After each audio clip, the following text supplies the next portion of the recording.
الحمد لله الذي أنزل على عبده الكتاب ولم يجعل له عوجا قيما لينذر بأسا شديدا من لدنه ويبشر المؤمنين الذين يعملون الصالحات أن لهم أجرا حسنا ماكثين فيه أبدا وينذر الذين قالوا اتخذ الله ولدا ما لهم به من علم ولا لآبائهم كبرت كلمة تخرج من أفواههم إن يقولون إلا كذبا فلعلك باخع نفسك على آثارهم إن لم يؤمنوا بهذا الحديث أسفا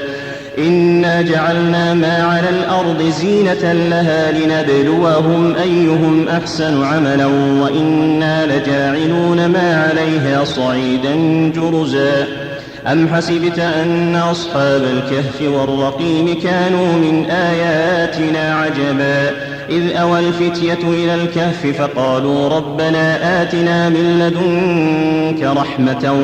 وهيئ لنا من أمرنا رشدا فضربنا على آذانهم في الكهف سنين عددا ثم بعثناهم لنعلم أي الحزبين أحصى لما لبثوا أمدا نحن نقص عليك نبأهم بالحق إنهم فتية آمنوا بربهم وزدناهم هدى وربطنا على قلوبهم إذ قاموا فقالوا ربنا رب السماوات والأرض لن ندعو من دونه إلها لقد قلنا إذا شططا هؤلاء قوم اتخذوا من دونه آلهة لولا يأتون عليهم بسلطان بين فمن أظلم ممن افترى على الله كذبا وإذ اعتزلتموهم وما يعبدون إلا الله فأووا إلى الكهف ينشر لكم ربكم من رحمته ويهيئ لكم من أمركم مرفقا وترى الشمس إذا طلعت تزاور عن كهفهم ذات اليمين وإذا غربت تقرضهم ذات الشمال وهم في فجوة منه ذلك من آيات الله من يهد الله فهو المهتد ومن يضلل فلن تجد له وليا مرشدا وتحسبهم أيقاظا وهم رقود ونقلبهم ذات اليمين وذات الشمال وكلبهم باسط ذراعيه بالوصيد لو اطلعت عليهم لوليت منهم فرارا ولملئت منهم رعبا وكذلك بعثناهم ليتساءلوا بينهم قال قائل منهم كم لبثتم قالوا لبثنا يوما أو بعض يوم قالوا ربكم أعلم بما لبثتم فابعثوا أحدكم بورقكم هذه إلى المدينة فلينظر أيها أزكى طعاما فليأتكم برزق منه وليتلطف ولا يشعرن بكم أحدا إنهم إن يظهروا عليكم يرجموكم أو يعيدوكم في ملتهم ولن تفلحوا إذن أبدا وكذلك أعثرنا عليهم ليعلموا أن وعد الله حق وأن الساعة لا ريب فيها إذ يتنازعون بينهم أمرهم فقالوا ابنوا عليهم بنيانا ربهم أعلم بهم قال الذين غلبوا على أمرهم لنتخذن عليهم مسجدا سيقولون ثلاثة رابعهم كلبهم ويقولون خمسة سادسهم كلبهم رجما بالغيب ويقولون سبعة وثامنهم كلبهم قل ربي أعلم بعدتهم ما يعلمهم إلا قليل فلا تمار فيهم إلا مراء ظاهرا ولا تستفت فيهم منهم أحدا ولا تقولن لشيء إني فاعل ذلك غدا إلا أن يشاء الله واذكر ربك إذا نسيت وقل عسى أن يهديني ربي وقل عسى أن يهديني ربي لأقرب من هذا رشدا ولبثوا في كهفهم 300 سنين وازدادوا 9 قل الله أعلم بما لبثوا له غيب السماوات والأرض أبصر به وأسمع ما لهم من دونه من ولي ولا يشرك في حكمه أحدا واتل ما أوحي إليك من كتاب ربك لا مبدل لكلماته ولن تجد من دونه ملتحدا واصبر نفسك مع الذين يدعون ربهم بالغداة والعشي يريدون وجهه ولا تعد عيناك عنهم تريد زينة الحياة الدنيا ولا تطع من أغفلنا قلبه عن ذكرنا واتبع هواه وكان أمره فرطا وقل الحق من ربكم فمن شاء فليؤمن ومن شاء فليكفر إنا أعتدنا للظالمين نارا أحاط بهم سرادقها وإن يستغيثوا يغاثوا بماء كالمهل يشوي الوجوه بئس الشراب وساءت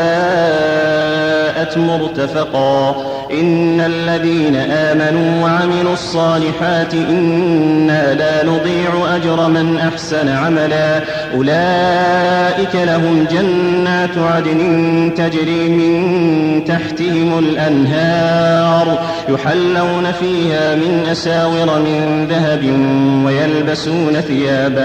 ويلبسون ثيابا خضرا من سندس واستبرق متكئين فيها على الأرائك نعم الثواب وحسنت مرتفقا واضرب لهم مثل الرجلين جعلنا لأحدهما جنتين من أعناب وحففناهما بنخل وجعلنا بينهما زرعا كلتا الجنتين آتت أكلها ولم تظلم منه شيئا وفجرنا خلالهما نهرا وكان له ثمر فقال لصاحبه وهو يحاوره أنا أكثر منك مالا وأعز نفرا ودخل جنته وهو ظالم لنفسه قال ما أظن أن تبيد هذه أبدا وما أظن الساعة قائمة ولئن رددت إلى ربي لأجدن خيرا منها منقلبا قال له صاحبه وهو يحاوره وكفرت بالذي خلقك من تراب ثم من نطفة ثم سواك رجلا لكن هو الله ربي ولا أشرك بربي أحدا ولولا إذ دخلت جنتك قلت ما شاء الله لا قوة إلا بالله إن ترني أنا أقل منك مالا وولدا فعسى ربي أن يؤتيني خيرا من جنتك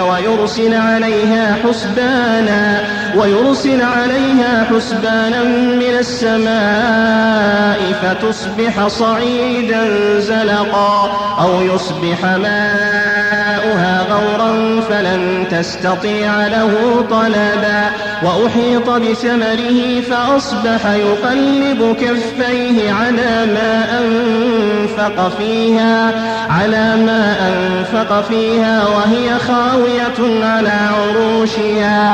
وهي خاوية على عروشها ويقول يا ليتني لم أشرك بربي أحدا ولم تكن له فئة ينصرونه من دون الله وما كان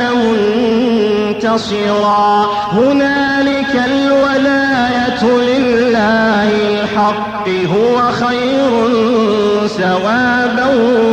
وخير عقبا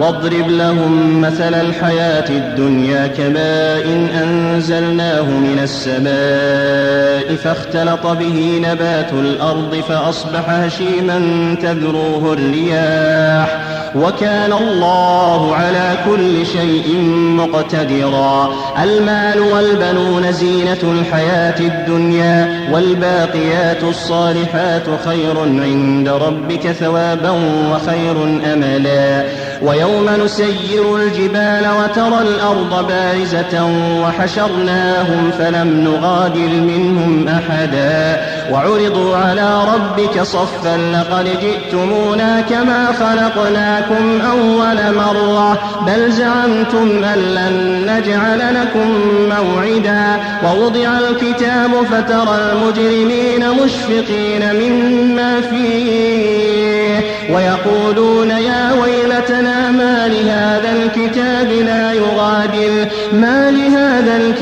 لا يغادر صغيرة ولا كبيرة إلا أحصاها ووجدوا ما عملوا حاضرا ولا يظلم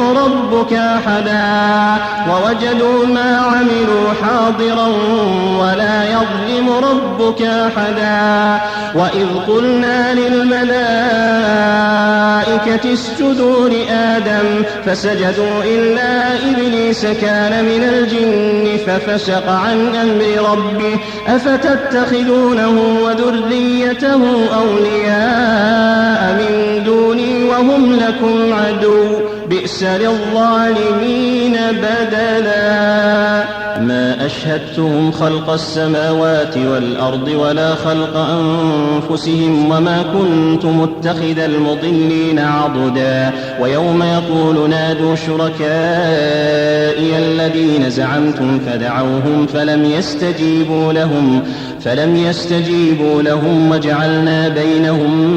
موبقا. ورأى المجرمون النار فظنوا أنهم مواقعوها ولم يجدوا عنها مصرفا. ولقد صرفنا في هذا القرآن للناس من كل مثل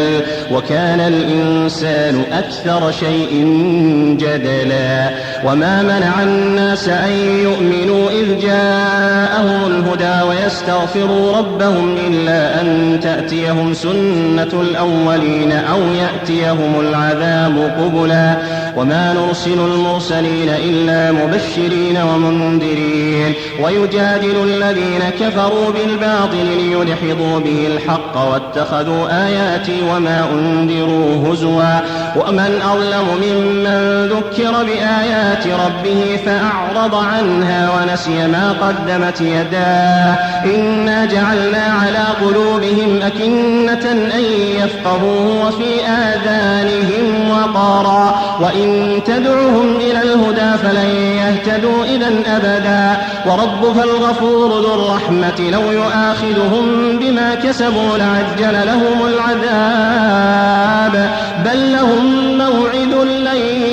يجدوا من دونه موئلا. وتلك القرى أهلكناهم لما ظلموا وجعلنا لمهلكهم موعدا. وإذ قال موسى لفتاه لا أبرح حتى أبلغ مجمع البحرين أو أمضي حقبا فلما بلغا مجمع بينهما نسيا حوتهما فاتخذ سبيله في البحر سرابا. فلما جاوزا قال لفتاه آتنا غداءنا لقد لقينا من سفرنا هذا نصبا. قال أرأيت إذ أوينا إلى الصخرة فإني نسيت الحوت وما أنسانيه إلا الشيطان أن أذكره واتخذ سبيله في البحر عجبا قال ذلك ما كنا نبغ فارتدا على آثارهما قصصا. فوجدا عبدا من عبادنا آتيناه رحمة من عندنا وعلمناه من لدنا علما. قال له موسى هل أتبعك على أن تعلمني مما علمت رشدا قال إنك إنك لن تستطيع معي صبرا وكيف تصبر على ما لم تحط به خبرا قال ستجدني إن شاء الله صابرا ولا أعصي لك أمرا قال فإن اتبعتني فلا تسألني عن شيء حتى أحدث لك منه ذكرا فانطلقا حتى إذا ركبا في السفينة خرقها قال أخرقتها لتغرق أهلها لقد جئت شيئا إمرا قال ألم أقل إنك لن تستطيع معي صبرا قال لا تؤاخذني بما نسيت ولا ترهقني من أمري عسرا فانطلقا حتى إذا لقيا غلاما فقتله قال أقتلت نفسا زكية بغير نفس لقد جئت شيئا نكرا قال ألم أقل لك إنك لن تستطيع معي صبرا قال إن سألتك عن شيء بعدها فلا تصاحبني قد بلغت من لدني عذرا فانطلقا حتى إذا أتيا أهل قرية استطعما أهلها فأبوا أن يضيفوهما فوجدا فيها جدارا يريد أن ينقض فأقامه قال لو شئت لاتخذت عليه أجرا قال هذا فراق بيني وبينك سأنبئك بتأويل ما لم تستطع عليه صبرا أما السفينة فكانت لمساكين يعملون في البحر فأردت أن أعيبها وكان وراءهم ملك يأخذ كل سفينة غصبا وأما الغلام فكان أبواه مؤمنين فخشينا أن يرهقهما طغيانا وكفرا فأردنا أن يبدلهما ربهما خيرا منه زكاة وأقرب رحما وأما الجدار فكان لغلامين يتيمين في المدينة وكان تحته كنز لهما وكان أبوهما صالحا فأراد ربك أن يبلغا أشدهما ويستخرجا كنزهما رحمة من ربك وما فعلته عن أمري ذلك تأويل ما لم تسطع عليه صبرا ويسألونك عن ذي القرنين قل سأتلو عليكم منه ذكرا إنا مكنا له في الأرض وآتيناه من كل شيء سببا فأتبع سببا حتى إذا بلغ مغرب الشمس وجدها تغرب في عين حمئة ووجد عندها قوما قلنا يا ذا القرنين إما أن تعذب وإما أن تتخذ فيهم حسنا قال أما من ظلم فسوف نعذبه ثم يرد إلى ربه فيعذبه عذابا نكرا وأما من آمن وعمل صالحا فله جزاء الحسنى وسنقول له من أمرنا يسرا ثم أتبع سببا حتى إذا بلغ مطلع الشمس وجدها تطلع على قوم لم نجعل لهم من دونها سترا كذلك وقد أحطنا بما لديه خبرا ثم أتبع سببا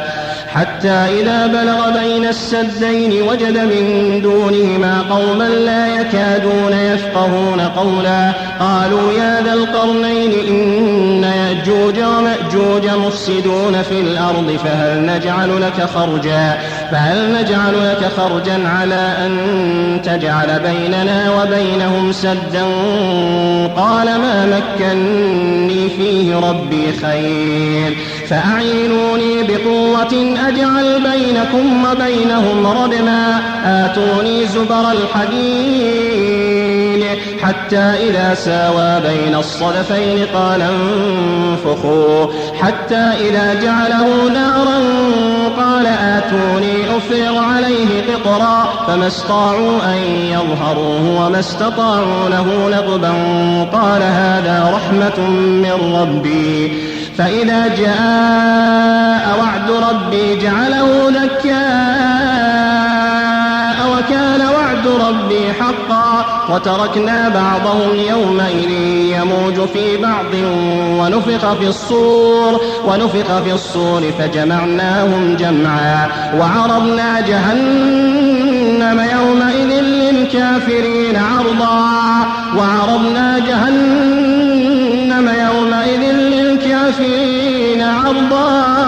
الذين كانت أعينهم في غطاء عن ذكري وكانوا لا يستطيعون سمعا أفحسب الذين كفروا أن يتخذوا عبادي من دوني أولياء إنا أعتدنا جهنم للكافرين نزلا قل هل ننبئكم بالأخسرين أعمالا الذين ضل سعيهم في الحياة الدنيا وهم يحسبون أنهم يحسنون صنعا أولئك الذين كفروا بآيات ربهم ولقائه فحبطت أعمالهم فلا نقيم لهم يوم القيامة وزنا ذلك جزاؤهم جهنم بما كفروا واتخذوا آياتي ورسلي هزوا إن الذين آمنوا وعملوا الصالحات كانت لهم جنات الفردوس نزلا خالدين فيها لا يبغون عنها حولا قل لو كان البحر مدادا لكلمات ربي لنفد البحر قبل أن تنفد كلمات ربي ولو جئنا بمثله مددا قل إنما أنا بشر مثلكم يوحى إلي أنما إلهكم إله واحد فمن كان يرجو لقاء ربه فليعمل عملا صالحا ولا يشرك بعبادة ربه أحدا.